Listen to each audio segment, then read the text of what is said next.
If someone had told me gratitude could look like breathing without counting, I'd have laughed.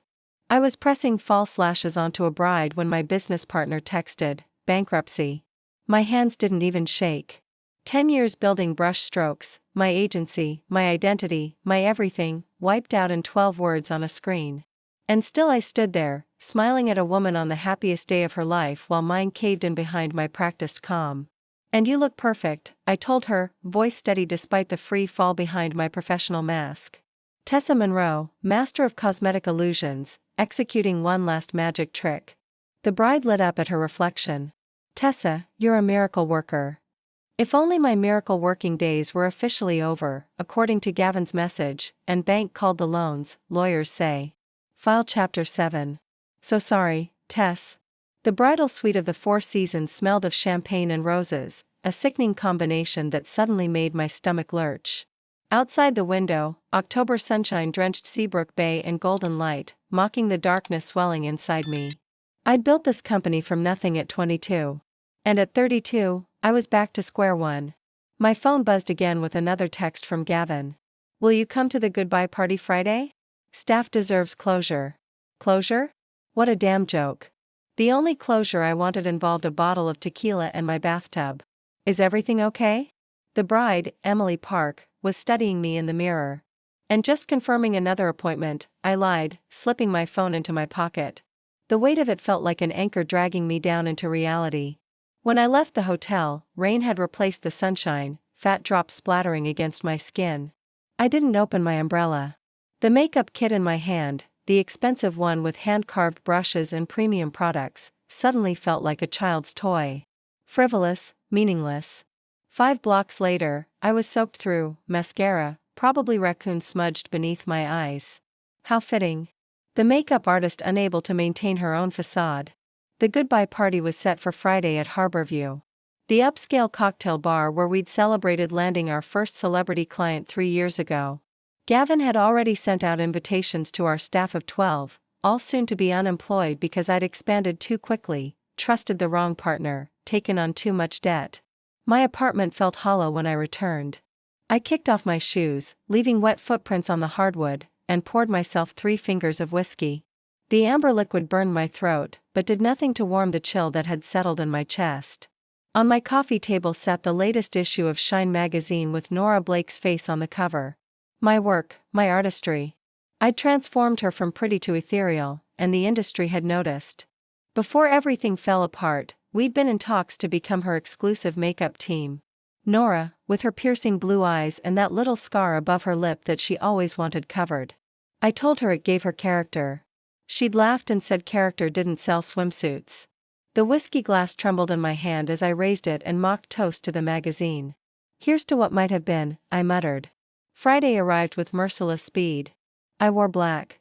Not funeral black, but power black. High-necked silk blouse, tailored pants, red-soled shoes I couldn't afford even before bankruptcy. If I was going down, I'd go down looking like success. The party was already underway when I arrived. Faces turned toward me. Some pitying, some angry, all waiting for something. Explanations, apologies. Hope I couldn't provide. "There she is," Gavin called. Too loud, too cheerful. The creative genius behind brush strokes. I wanted to punch his perfect teeth. Instead, I smiled tightly and made my way to the bar. "Vodka, neat," I told the bartender, whose sympathetic glance told me he knew exactly who I was and why I was drinking. That's when I saw her at the end of the bar. Nora Blake herself, looking like she'd stepped off her magazine cover. She caught my gaze and raised her martini glass slightly. What was she doing here? Gavin must have invited her. Another twist of the knife. I downed my vodka and ordered another. This was going to be harder than I thought. 5 years of work, 12 employees' livelihoods, my entire identity, all of it evaporating like the raindrops had on my skin days earlier. The second drink went down easier than the first. I made my obligatory rounds, accepting hugs from weeping assistants, firm handshakes from stone-faced stylists. When I couldn't take another minute, I slipped toward the exit. I was almost free when Nora appeared at my elbow. Her perfume cutting through the bar's smoke and spirit scent. "Something floral but not cloying expensive, i.e. so soon?" she asked, her voice husky from years of calling directions over photo shoot chaos. Not much to celebrate, I replied. She smiled. Not the camera smile, but something smaller, more genuine. Maybe not, but I actually came here looking for you. That made no sense. Nora Blake had no reason to seek me out now that Brushstrokes was defunct and starting my own agency, she said, leaning closer so her words fell directly into my ear. And I need a partner who knows how to make magic with a makeup brush. The exit door swung open behind us, letting in a gust of night air that carried the scent of rain and possibility. For the first time in days, I felt something other than dread. Why would you want to work with a failure? I asked. Nora's fingers brushed mine. Brief but deliberate. Because when you did my makeup, you were the only one who ever saw past the surface. I didn't know then that she had arranged to be at the bar that night, or that the magazine cover that made her famous was just one small part of a much larger plan, one that had always included me. The goodbye party was suffocating me. Everyone wanted to reminisce about Brushstrokes' glory days, as if nostalgia could pay off our debts or restore our reputations. I couldn't take another minute of Gavin's hollow optimism or the staff's desperate questions about severance packages I couldn't provide. I need some air, I muttered to no one in particular, setting down my third vodka and slipping out the side door before Nora could follow up on her unexpected business proposition. Outside, Seabrook Bay's night air hit my face like a cool washcloth. October in Suncoast State meant pleasant evenings. Not too humid, not too cool. Perfect for walking off the anger and humiliation burning in my chest. I kicked off my heels, dangling them from my fingers as I wandered away from Harborview's carefully cultivated atmosphere. I had no destination in mind. Left at the corner, right at the next, away from the waterfront, where restaurants charge $20 for a glass of mediocre wine. I found myself in the arts district where street lamps cast amber halos on cobblestone streets and galleries stayed open late on Fridays. The sound reached me before I saw its source. A violin playing something that made my steps slow and my breath catch. Not classical exactly, but something modern transformed into something timeless. I followed the music like a character in a fairy tale drawn by an enchantment I couldn't explain. A small crowd had gathered in a courtyard between two galleries. At its center stood a woman with wild gray hair and eyes closed in concentration, her bow dancing across violin strings with hypnotic precision. The melody she produced seemed to bypass my ears and reach directly into my chest, plucking at emotions I'd been suppressing all week. That's when I saw her across the circle of onlookers, Nora Blake. Her profile illuminated by string lights hanging overhead. She'd changed from her cocktail dress into jeans and a simple white blouse, but somehow looked even more striking than she had at the bar. Her face was tilted slightly upward, eyes closed, completely absorbed in the music. I couldn't look away. Something about seeing her like this, unposed, unaware of being observed, made my heart stutter. The Nora I knew professionally was always camera ready, always performing. This Nora seemed real. The violinist transitioned into something slower, more melancholic. Nora's eyes opened then and somehow impossibly found mine immediately across the crowd. Neither of us smiled or waved or acknowledged the connection in any way. We just looked at each other while the violin wept between us. When the piece ended, the crowd erupted in appreciative applause. I blinked, breaking our strange connection to join in clapping. The violinist bowed deeply, her instrument cradled like a child against her chest. "So Placey plays here every Friday," a voice said beside me. And suddenly Nora was there, close enough that I could smell her perfume, something with sandalwood and vanilla, and I stumbled across her last month while avoiding a blind date. "I was avoiding you," I admitted, surprising myself with my honesty. Nora laughed, the sound richer and more genuine than I'd ever heard during our professional interactions. "And I figured my timing wasn't great." "See, your timing was awful. Who proposes a business partnership at a bankruptcy party? Someone who doesn't believe in wasting opportunities." And she gestured toward a iron bench at the edge of the courtyard. "Sit with me. The second set is even better than the first." I should have said no. I should have maintained professional distance. Instead, I found myself sitting beside Nora Blake on a bench barely wide enough for two, her shoulders nearly touching as the violinist began another piece. "And I meant what I said earlier." Nora spoke softly, her eyes on the performer. "And about starting my own agency and wanting you involved. Why would you want to partner with someone whose business just went under? Because your business failed for financial reasons, not creative ones. Your work is extraordinary, Tessa. Everyone in the industry knows it. The violin's melody swelled around us, making the moment feel unreal, as if we were characters in a movie rather than two women sitting on a bench in Cape Coral. I don't have startup capital, I said. And I don't even have a credit score worth mentioning anymore. And I do. Nora finally turned to look at me. The string lights reflected in her eyes like tiny stars. What I don't have is your eye, your talent, your ability to see what others miss. We sat in silence as the music surrounded us. For the first time in days, I felt something other than panic or despair. Something dangerously close to hope. Why me? I finally asked. Once there are dozens of makeup artists who would kill to work with you. Nora's gaze was steady. None of them ever looked at me the way you do. And how's that? Like you're seeing the real me, not just the face on the magazine. The violin reached a crescendo, the notes hanging in the air between us like unspoken promises. Around us, strangers swayed to the music. Couples leaned into each other. Children danced with uninhibited joy. For a moment, we weren't a bankrupt makeup artist and a successful model.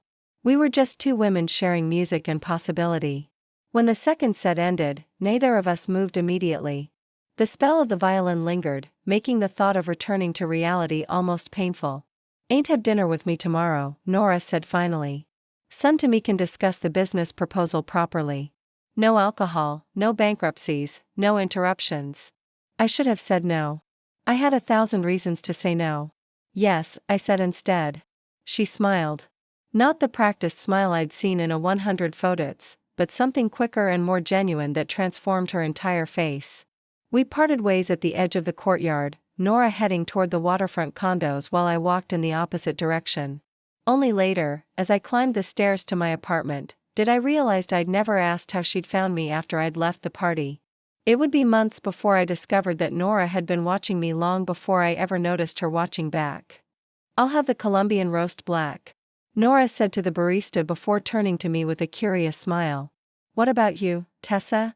Caramel macchiato with an extra shot, I replied, reaching for my wallet. Nora gently pushed my hand away. On my invitation, my treat. We'd agreed to meet at Seaside Brew, a small coffee shop away from Seabrook Bay's tourist areas. The morning sun streamed through wide windows, casting golden light across worn wooden tables. It felt intimate without being romantic, professional without being stuffy. So, I said once we were settled at a corner table, tell me about this business proposition. Nora wrapped her hands around her mug, her fingers long and elegant. I'd noticed those hands before, of course. Had spent hours making them camera-ready for close-up shots of jewelry or watches. But I'd never really looked at them as just hands, human hands with a small childhood scar across one knuckle. I've been modeling for 10 years, she began. Started when I was 18. Fresh-faced and clueless. I've worked with the best and worst this industry has to offer. And now you want to become the competition? I asked. Not exactly. I want to create something different. Her eyes, those startling blue eyes that had launched a dozen magazine covers, held mine steadily. When a boutique agency that focuses on authentic beauty, no more airbrushing women into plastic dolls. No more impossible standards. I couldn't help the skeptical laugh that escaped me. Says the woman whose face is genetically perfect. To my surprise, Nora didn't smile. Oh, you think I wake up looking like my photographs? This industry has convinced everyone, even smart people like you, that what you see in magazines is attainable with the right products or procedures. Her honesty caught me off guard. Throughout our professional relationship, Nora had always been polite but distant, maintaining the careful boundary between model and makeup artist. So, what exactly are you proposing? I asked. Anti-partnership. I have the connections, the industry knowledge from the model's perspective, and enough savings to fund a startup. What I need is someone with your technical skills and artistic vision. The coffee shop hummed with quiet conversation around us. Through the window, I could see palm trees swaying in the morning breeze. So quintessentially Suncoast State, it almost looked fake, like a backdrop for a photo shoot rather than real life. Why not just hire me? I asked. Why a partnership? Nora leaned forward, her voice dropping slightly. Oh, because I don't want an employee. I want someone as invested in this vision as I am. Someone who will fight for it when things get hard. And you think that's me? The woman who just drove her own company into the ground. And no, it's you. Her certainty was unnerving. I've worked with dozens of makeup artists. Tessa. None of them see people the way you do. This was the second time she'd said something like this. And it made me uncomfortable in ways I couldn't articulate. What did she mean by how I saw people? How I saw her? I need time to think, I said finally. This is unexpected. Of course.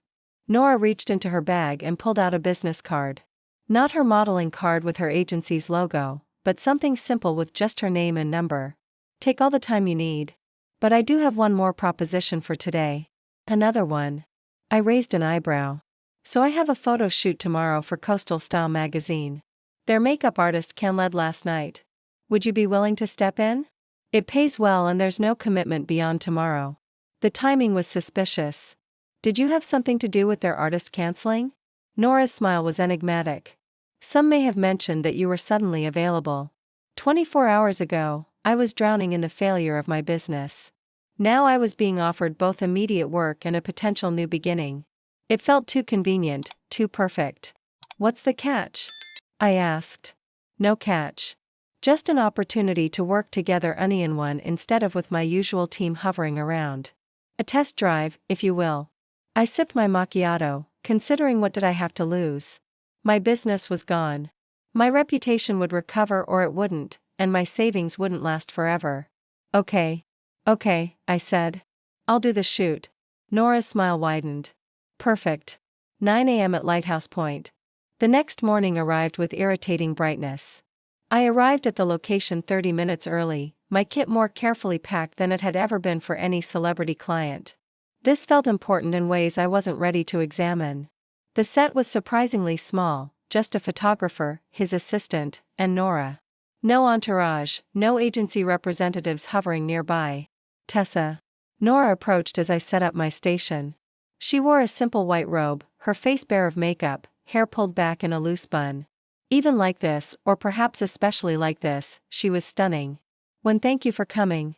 And professional curiosity got the better of me, I admitted, arranging my brushes in precise rows. What exactly is Coastal Style going for with this shoot? Natural beauty, minimal makeup. They want to capture the real me. I nodded, assessing her features with professional detachment. Or trying to. And let's give them what they want. Nora sat in my chair, eyes closing as I began my work. This was familiar territory, my hands on her face, creating art with shadow and light. I'd done this dozens of times before, but something was different now. Maybe it was the absence of other people or the events of the past week or the business proposition hanging between us. Whatever it was, I found myself hyper-aware of every point of contact. My fingers tilting her chin, the brush sweeping across her cheekbones, my breath probably warming her skin as I leaned in to perfect her eyeliner. You're so gentle, Nora murmured, eyes still closed. Most artists treat faces like canvases, not people. I swallowed hard, focusing on blending her eyeshadow. Hold still.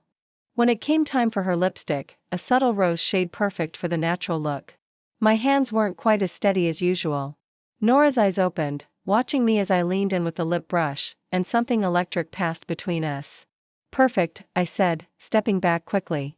She checked the mirror and smiled. It always is when you do it. The photo shoot went flawlessly. Nora was a professional, moving through poses with effortless grace while I stood by for touch-ups. When the photographer called it a wrap 3 hours later, I felt both relieved and strangely disappointed. So, Nora said as I packed my kit. What do you think about my proposition now? I looked up at her, Nora Blake, supermodel and apparently aspiring business owner. And realized with startling clarity that I was in serious trouble because it wasn't just the business opportunity one was considering, it was her. And I think I said carefully, we have a lot more to discuss. The Coastal Style photo shoot changed everything. Within days of the issue hitting stands, my phone wouldn't stop ringing. Apparently Nora Blake looking unnaturally flawless was all anyone could talk about. The makeup artist responsible me was suddenly in demand again. This is the third call from Shoreline magazine. Nora said, scrolling through messages on my phone while I organized my makeup kit for our next client. We'd been working together for 3 weeks now, a partnership that was still undefined but undeniably successful. When I want you exclusively for their summer swimwear spread, tell them I'm only booking through Blake Monroe now, I replied, testing the name aloud for the first time. Our company wasn't official yet, but we'd been discussing it endlessly between shoots, over late-night takeout, during early morning coffee runs. Nora's head snapped up, her eyes widening. Shards and Monroe, you've decided. I nodded, focusing intently on arranging my brushes rather than meeting her gaze. Unless you've thought of something better. The squeal that followed was decidedly un-Noraic. She launched herself across the room, wrapping her arms around me with such force that we nearly toppled over. I knew you'd say yes eventually, she said into my hair. Her enthusiasm was contagious, and I found myself laughing despite the lingering fear of failure. Don't celebrate yet. We still need to figure out how not to bankrupt this company like I did the last one. Nora pulled back, her hands still resting lightly on my shoulders. I'll pat, that won't happen. We're a team now. Something in the way she said, team, made my stomach flip. I'd been having that reaction more frequently around her lately. Unexpected moments of awareness that crashed through my professional defenses. Team, I echoed, stepping away under the pretense of checking my phone. Oh, right. The next few weeks passed in a blur of activity. Nora's connections and my sudden renewed popularity kept us booked solid. We worked with 3 different magazines, 2 local boutiques looking for fresh campaign images, and even a small cosmetics brand wanting to launch with authentic beauty as their cornerstone. Behind the scenes, we were creating something that felt important.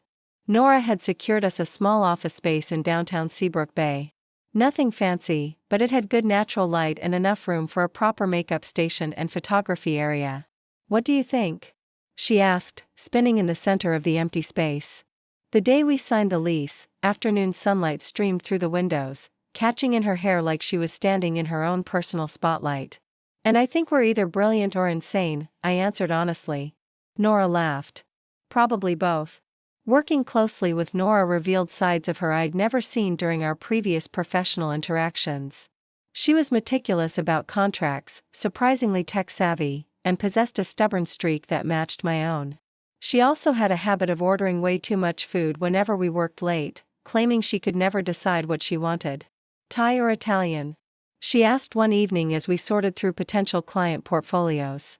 I glanced at the clock, nearly 10 p.m. Neither. It's late. We should go home. Nora's expression fell slightly. Oh, I just thought what? Nothing. She smiled too brightly. You're right. We both need sleep. As we packed up for the night, I realized with sudden clarity that Nora had been creating excuses for us to spend time together beyond what was strictly necessary for work. More surprising was my own disappointment at cutting our evening short. Actually, I said, trying to sound casual. I could eat. Thai sounds good. The smile that lit up Nora's face made something in my chest constrict. An hour later, we sat cross-legged on the floor of our new office, surrounded by takeout containers and sample photos. Nora had kicked off her shoes, and I couldn't stop noticing the pale pink polish on her toes. Such a surprisingly girly choice for someone who projected such confidence.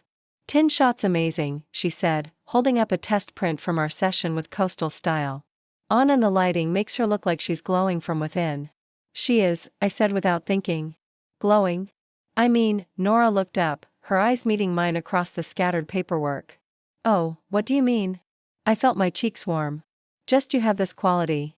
When you're comfortable, when you're not posing for someone else's vision, there's a light that comes through. That's what makes these shots different. The office suddenly felt very small and very quiet. Nora set down the photograph, her movements deliberate. That's what I meant, she said softly. It's about how you see people, how you see me.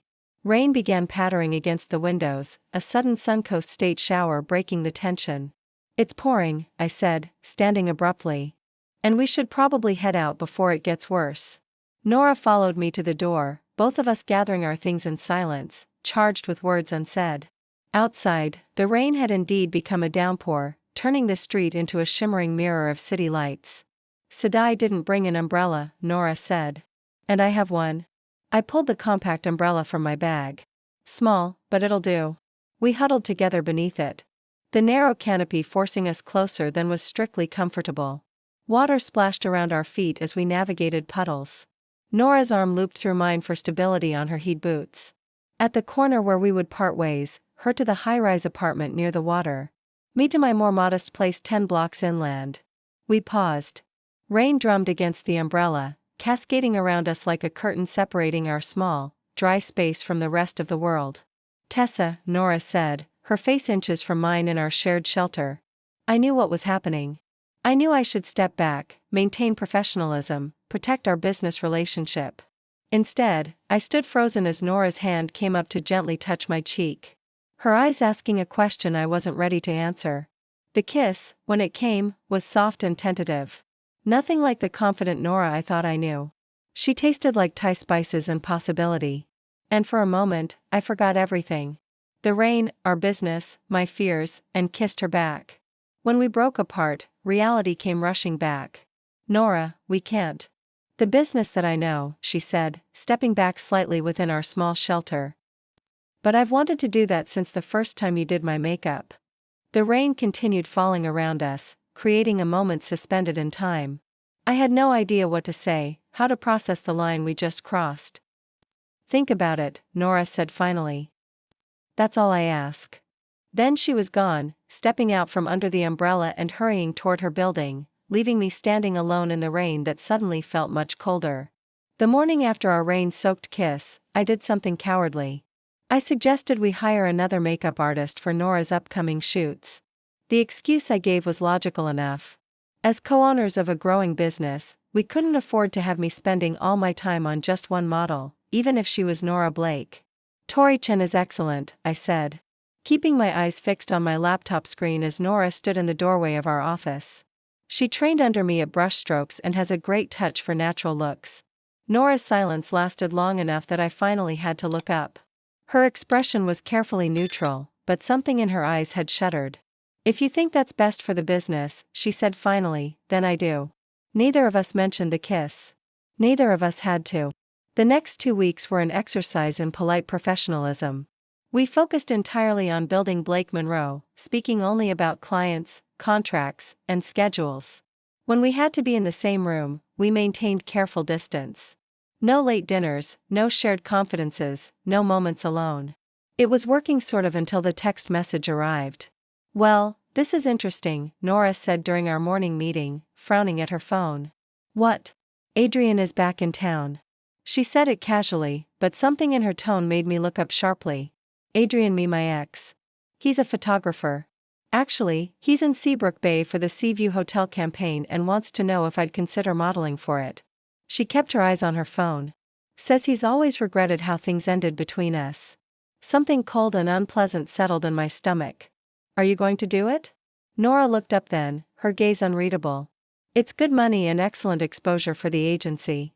Professionally, it makes sense. So, that's a yes. Her eyes narrowed slightly. Unless you have a professional reason why I shouldn't.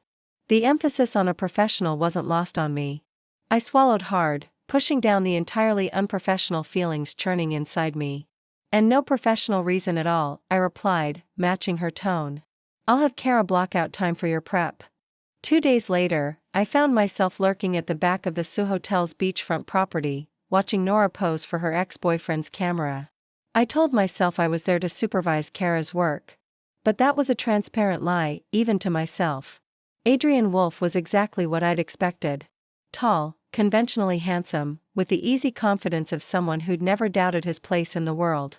What I hadn't expected was how obviously he still wanted Nora.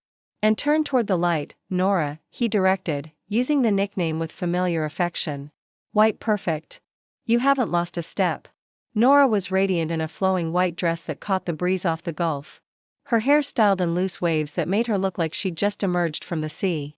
Kara had done an excellent job with her makeup, subtle enough to appear natural on camera while highlighting Nora's best features. On day have chemistry, Kara murmured beside me, making me jump. I hadn't realized she'd joined me in my observation spot. When I dated for 2 years, I replied, aiming for disinterest and missing by a mile. Kara gave me a sidelong glance, but said nothing else. After the shoot, I planned to slip away unnoticed, but Nora caught sight of me as I was heading toward the parking lot. Tessa, she called, jogging to catch up. Tin didn't know you were here. And just checking on things, I said lamely. And I see her eyes searched my face. And Adrian invited us both to dinner to discuss potential collaboration. And I have plans tonight, I lied. Nora's expression hardened almost imperceptibly. No, you don't. But that's fine. I'll represent the agency. She turned to leave, but I caught her arm. Nora, don't. She pulled away. You made your position clear. We're just business partners. I watched her walk back to where Adrian waited, his hand coming to rest casually on her lower back as he led her toward his car. The sight made me physically ill. That night, I sat alone in my apartment, alternating between checking my phone and telling myself I didn't care what Nora was doing with Adrian. The television played unwatched in the background as I nursed a glass of wine that did nothing to ease the knot in my chest. At 10:37 p.m., my phone finally lit up with a text from Nora. And we need to talk. I'm outside your door. My heart leapt to my throat as I rushed to the entryway. When I opened the door, Nora stood there in the same white dress from the photo shoot, looking somehow both ethereal and exhausted. Can I come in? I stepped aside wordlessly. Adrian wants to reconcile, she said without preamble, pacing the length of my small living room. T says he made a mistake ending things, that he's never found anyone who understands him like I do. Each word felt like a knife between my ribs. And you're telling me this because Nora stopped pacing and looked at me directly. Because I need to know if there's a reason I should say no. A personal reason, Tessa, not a professional one. The moment stretched between us, taut with possibility and fear. I could hear my own heartbeat in my ears. I can't, I started, but the words died in my throat. Nora's face fell, but she nodded as if she'd expected nothing else. That's what I thought. Well, at least now I know where we stand. She moved toward the door and something inside me broke. Wait. My voice sounded strange even to my own ears. There is a reason. I'm scared. Of what? Nora turned back, her expression guarded. In failing again, of mixing business and personal, of wanting something this badly. The honesty was terrifying, but I couldn't stop. Now the silence that followed seemed infinite. Then Nora crossed the room in 3 quick strides, her hands coming up to frame my face. Tessa Monroe, she said softly. Oh, you are the most frustrating woman I have ever met. And then she was kissing me and I was kissing her back and nothing else mattered. Not Adrian, not the business, not my fears, just Nora. And the realization that I'd been falling for her since that night with the violinist. Hours later, tangled in my sheets with Nora's head resting on my shoulder, I finally asked the question that had been haunting me. What did you tell Adrian? Nora traced lazy patterns on my skin with her fingertips. And I told him I was already in love with someone else. Had been for months. The words hung in the air between us. Both a confession and a question. Months? I whispered. Nora nodded against my shoulder. Since the first time you looked at me and saw past the face on the magazine. I pulled her closer, marveling at how perfectly she fit in my arms. Wondering how I'd tried so hard to deny something that now seemed so obvious. Waking up next to Nora that first morning felt surreal. Sunlight slanted through my blinds, casting golden stripes across her sleeping form. I'd seen her countless times through a professional lens, applying her makeup, directing her poses, discussing her features in clinical terms. But this was different. This was Nora with her guard completely down, vulnerable in a way no camera would ever capture. I slipped out of bed quietly, padding to the kitchen to start coffee. My mind was spinning with questions about what came next. We'd crossed a line that couldn't be uncrossed. What would happen to Blake Monroe if this didn't work out? What would happen to me? Stop overthinking. Nora's voice came from behind me. She wrapped her arms around my waist, pressing a kiss to my shoulder. I can practically hear the gears turning in your head.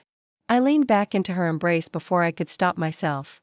And one of us has to think about the practical implications. Later, she murmured against my skin. Said coffee first, existential crisis second. We managed 3 blissful weeks of balancing our new personal relationship with our professional one.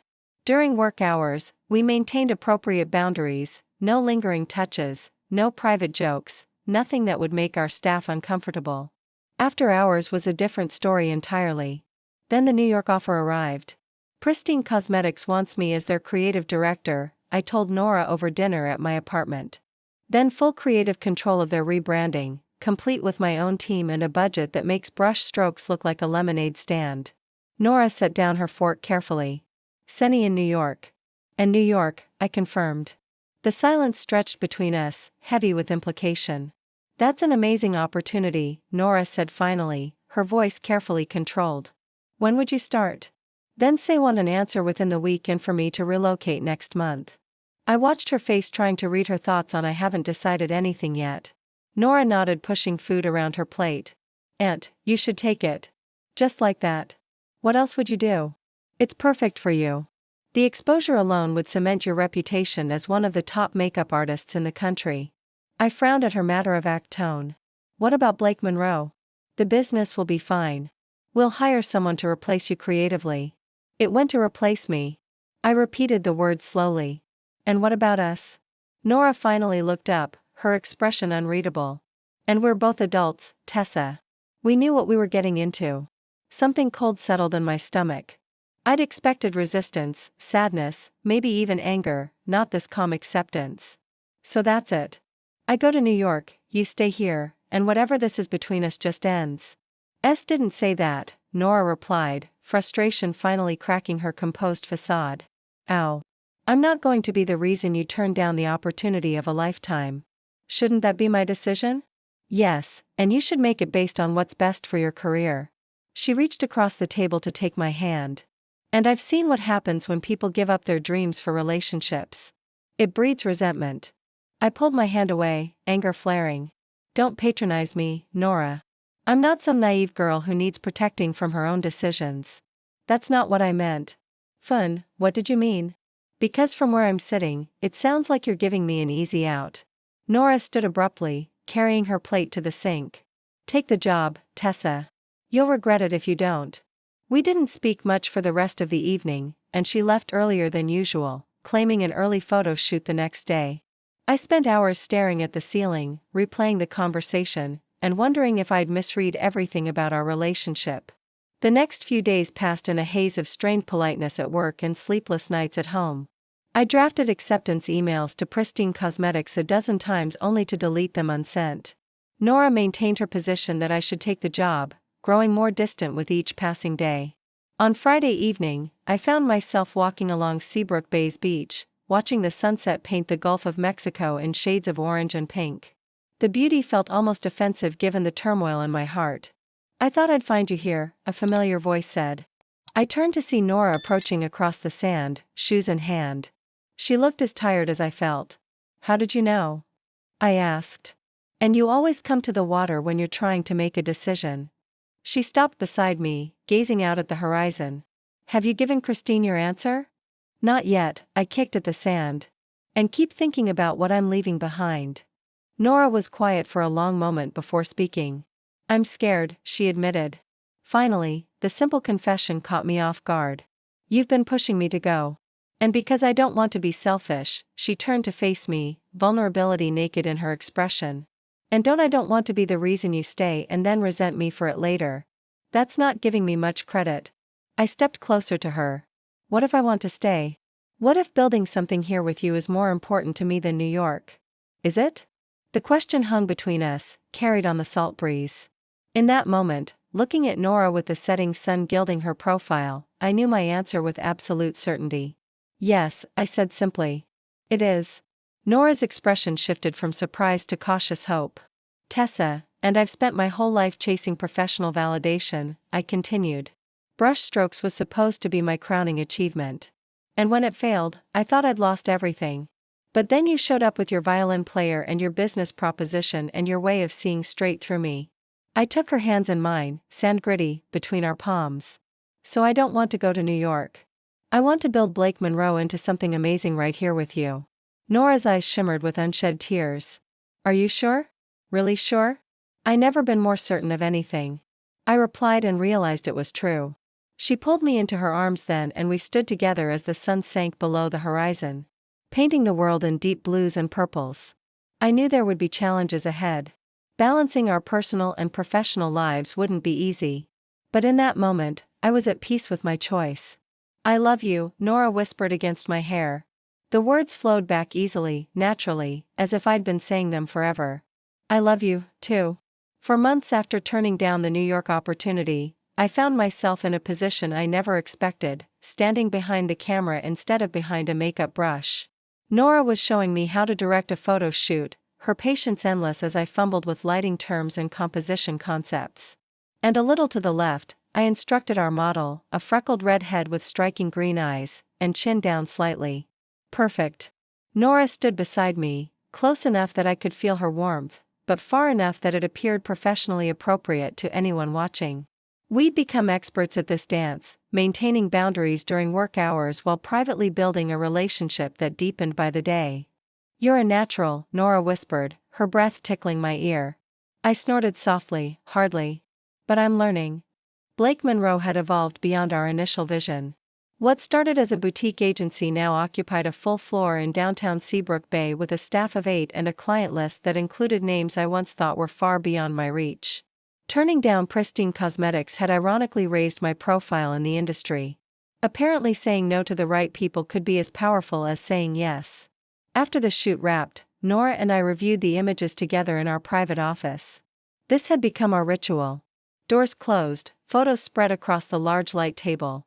Professional critique blending with private moments of connection. "Thin C's are good," Nora said, pointing to a series of shots capturing our model mid-laugh. "And you're getting better at catching authentic moments." I leaned against her slightly. "And I had a good teacher." The moment was interrupted by a knock.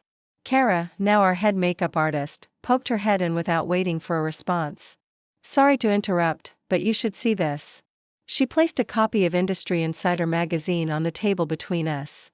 When page 38, Nora flipped to the page while I peered over her shoulder. There we were, Nora and I at the recent Fashion Forward charity event in Southport.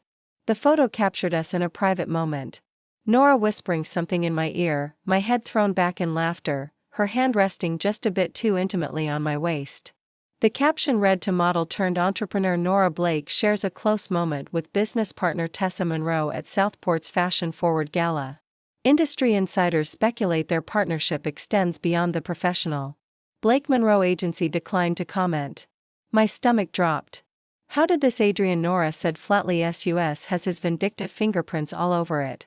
Kara shrugged apologetically, "Then the photo's already making rounds online. 2 clients have called asking if it's true." After she left, Nora and I stared at each other in silence. We'd been so careful. No public displays of affection, no shared hotel rooms at industry events, nothing that would complicate our business with gossip about our personal lives. "What do we do?" I asked finally. Nora ran a hand through her hair, a rare gesture of frustration from someone usually so composed, and we could deny it. "Say, it's just friendship misconstrued by a photographer looking for scandal." The suggestion felt like a slap, though I knew it was practical. "Is that what you want to do?" "So, no." Nora's answer was immediate and firm. "But I am thinking about the business, about your reputation." "And my reputation?" I repeated. "And you've worked so hard to be taken seriously as an artist and business owner." Nora's eyes were troubled. "And if people think you're just sleeping with the boss, you're not the boss." I cut in sharply. "We're partners, and anyway, that's ridiculous." "Is it? This industry runs on perception. You know that better than anyone." She wasn't wrong. Beauty and fashion were brutal worlds where reputation could make or break careers overnight. We built Blake Monroe on a foundation of authenticity and professionalism. Qualities that could be undermined by gossip about the founders' relationship. So what? We just hide indefinitely. The thought made something in my chest constrict painfully. Nora's fingers intertwined with mine. "No, but we need to be strategic about how we handle this." The next morning brought crisis meetings with our PR consultant, boring discussions about brand management, and Nora fielding calls from nosy former colleagues pretending concern. By evening, we were both exhausted and on edge. "An Donovan Cosmetics campaign wants to meet tomorrow," Nora said as we finally closed up the office. "But a marketing director specifically asked if you'd be there. Is that unusual?" Nora's hesitation was brief but noticeable. "And I've never requested you specifically before." The implication hung between us. Were clients already seeing me differently as someone who'd slept her way into a partnership rather than earned it through talent? "I'll be there," I said, throat tight with indignation. "And I'll bring my full portfolio." The Donovan meeting went smoothly on the surface, but I felt the subtle scrutiny, the evaluating glances, the slightly too personal questions about how Nora and I had decided to become business partners. Each one stoked a slow-burning anger in my chest. When we returned to the office, I slammed the door behind us since exactly what I was afraid of. Nora watched me pace, her expression carefully neutral. The meeting went well? They're signing the contract." "That's not the point." I ran my hands through my hair, frustrated beyond words. Did you see how they looked at me? Like I'm some kind of stop. Nora caught my hands, stealing my movement. And you're projecting they respect your work for now. But how long until people start whispering that my success comes from sharing your bed? The hurt that flashed across Nora's face made me immediately regret my words. Is that what you think? That being with me diminishes your talent? No, I said quickly. Of course not. Just what? Nora's voice had gone quiet, which was worse than if she'd yelled. Oh, you're afraid people will think less of you for loving me. That's not fair, isn't it? She released my hands and stepped back because it sounds like you're ashamed of us. The accusation hung between us, too painful to immediately address. We stood in silence, the distance between us suddenly vast, despite the small office. Finally, Nora spoke again. What are we doing, Tessa? Really? Because if we're hiding every time someone points a camera our way, that's not a life I want. Her words hit me like physical blows. She was right. We'd built an agency founded on authenticity while hiding the most authentic part of ourselves. I'm not ashamed of loving you, I said softly. I'm afraid of losing everything we've built. Nora crossed the room to me, cupping my face in her hands. Only thing worth losing everything for is this us. Everything else is just business. In that moment, looking into her eyes, the decision crystallized with perfect clarity. Finn, let's stop hiding. Are you sure about this? Nora asked as we stood outside the sleek glass doors of Luminate magazine's headquarters. Once we do this interview, there's no going back. I squeezed her hand, drawing strength from the connection. I'm sure no more hiding. 3 weeks had passed since the industry insider photo. After our confrontation in the office, Nora and I had made a decision. Instead of running from the speculation, we'd control the narrative. We'd reached out to Luminate, a respected industry publication, offering an exclusive interview about Blake Monroe and the women behind it. The receptionist led us to a conference room where Priya Desai, Luminate's most prominent feature writer, waited with a digital recorder and genuine smile. Thank you both for agreeing to this, she said, gesturing to the chairs across from her. Blake Monroe has been the talk of the industry for months. The agency that came from nowhere to redefine beauty standards, and now, well, there's even more interest in your story. Nora gave me a sideways glance, silently checking in. I nodded slightly in response. That's partly why we're here, I said. Mom, we believe in authenticity in our work, and it's time we brought that same authenticity to our personal lives. The interview flowed surprisingly easily after that. We talked about how Blake Monroe began Nora's vision meeting my artistry in the aftermath of Brushstroke's collapse. We discussed our philosophy of representing real beauty in an industry obsessed with perfection. And finally, we addressed what everyone wanted to know. So, the rumors about your relationship are true? Priya asked, though it wasn't really a question anymore. Yes, Nora replied simply. Tessa and I are partners in every sense of the word.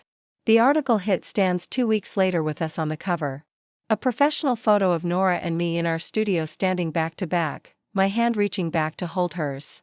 The headline read, Two Beauty Revolutionaries, How Two Women in Love Are Changing the Industry. The response was immediate and overwhelming. Our phone lines jammed with calls, some from people wanting to work with us, others from those who suddenly didn't. 3 major clients canceled their contracts within days. But for every client we lost, 2 new ones approached us, drawn to our authenticity and vision. Andrubble Cosmetics wants a meeting, Nora announced one morning, bursting into my office with excitement in her eyes. Owens, they're launching a new inclusive line and want us to handle the entire campaign.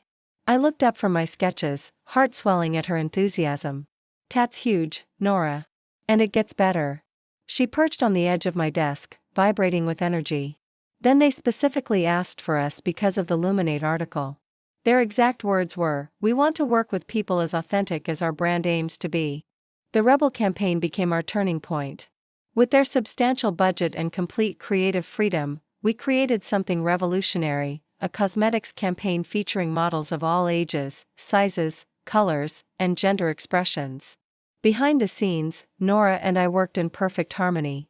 Her vision complementing my technical skills in ways that elevated both. 6 months after going public with our relationship, Blake Monroe had evolved into something bigger than either of us had imagined. We'd moved to a larger space and expanded our staff to 15. Our waiting list for new clients stretched months long, and industry awards lined our reception area. "Sight, I have an idea," Nora said one evening as we walked along the same beach where we'd once decided against New York. "Dangerous words coming from you," I teased. She bumped my shoulder playfully. "I'm thinking we should create our own line." I stopped walking. "Our own cosmetics line?" "Yes." Her eyes sparkled with excitement in the fading light. "No, not just another makeup brand. Something that embodies everything we believe in. Products that enhance rather than mask with formulations that work for everyone." The idea was ambitious, risky, and absolutely perfect. "Blake Monroe Beauty," I said, testing the name. Actually, Nora reached into her pocket and pulled out a small velvet box. "And I was thinking we might want to simplify the brand name. Maybe just Monroe." My heart stuttered to a halt as I stared at the box in her hand. "Nora." She opened it to reveal a simple platinum band set with tiny diamonds. "I'm not very good at traditional things, but I do know that I want to build everything in my life with you. Not just a business." Tears blurred my vision as I looked from the ring to her face, radiant in the sunset light. "Are you asking me to marry you?" "Yes," she said simply. "And I am." Words failed me completely. Instead, I pulled her close and kissed her, trying to pour everything I felt into the connection between us. When we finally broke apart, Nora's smile was brilliant. Is that a yes?" "Yes," I whispered against her lips. "Absolutely yes." We celebrated with champagne at the same street corner where we'd first connected over violin music so many months earlier. By beautiful coincidence, or perhaps fate, the same gay-haired violinist was there, drawing her bow across the strings in a melody that seemed made for us. Nora dropped a generous donation in the violin case before taking my hand, her ring catching the light from the street lamps above. "Dance with me." In the middle of the courtyard, surrounded by strangers and music, we swayed together, public and unafraid. "I never thought I'd find this," I murmured against her shoulder. "Someone who sees me completely." Nora pulled back just enough to meet my eyes. From her pocket, she produced a second surprise. Matching silver rings on delicate chains. "Promised necklaces," she explained. Until the wedding bands, as she fastened one around my neck, I realized we'd come full circle to the place where it all began. Two women seeing each other clearly for the first time while music played around them. Everything that followed, the business, the challenges, the love had started right here with that simple recognition. "I love you," I said. The words feeling both ordinary and miraculous. Nora's smile held everything I'd ever wanted. "And I love you, too. Always have."